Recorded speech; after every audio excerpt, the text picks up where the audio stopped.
আপনারা অনেকেই জানতে চান যে রাজমোহনী বশীকরণ কিভাবে করে এবং রাজমোহনী বশীকরণের মন্ত্র কি।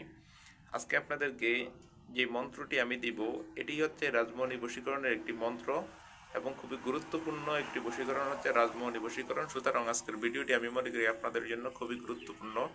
ভিডিওটি একটু ধৈর্যের সাথে দেখেন, কারণ আজকের এই ভিডিওতে আমি আপনাদেরকে বিস্তারিত বলে দেবো এই মন্ত্রটা আপনারা কিভাবে প্রয়োগ করলে অতি তাড়াতাড়ি আপনারা ওই লোকটাকে বশীকরণ করতে পারবেন। সুতরাং ভিডিওটা আপনাদের জন্য গুরুত্বপূর্ণ। ভিডিওর মেইন আলোচনা শুরু করার আগে ছোট্ট একটু অনুরোধ করব, ভিডিওটি যদি ইউটিউব চ্যানেল থেকে দেখে থাকেন তাহলে চ্যানেলটিকে সাবস্ক্রাইব এবং ফেসবুক পেজ থেকে দেখে থাকলে অবশ্যই পেজটিকে ফলো দিয়ে রাখবেন নিয়মিত এমন গুরুত্বপূর্ণ ভিডিও পাওয়ার জন্য। চলুন কথা না বাড়িয়ে ভিডিওর মেইন আলোচনায় আসতে পারি। দর্শক, স্ক্রিনে একটি মন্ত্র দিয়েছি আপনাদেরকে। এই মন্ত্রটি হচ্ছে রাজমোহনী বশীকরণের একটি গুরুত্বপূর্ণ মন্ত্র।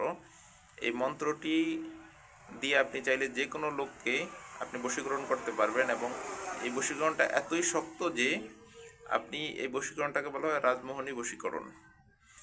এই মন্ত্রটাকে কীভাবে পড়বেন নিয়ম সহ স্ক্রিনে দেওয়া আছে, আমি একটু বলে দিই। সেটা হচ্ছে, যেই লোকটাকে আপনি বশীকরণ করবেন ওই লোকটাকে বশীকরণ করার জন্য আপনি নখ লাগবে এবং আপনার কেনো আঙ্গুলের 3 ফোঁটা রক্ত লাগবে, 1 মুলে কিনার চিনি লাগবে এবং আরেকটা জিনিস লাগবে যেটা স্ক্রিনে আমি লিখে দিয়ে দিয়েছি, আপনারা এখান থেকে কষ্ট করে একটু দেখে নেন।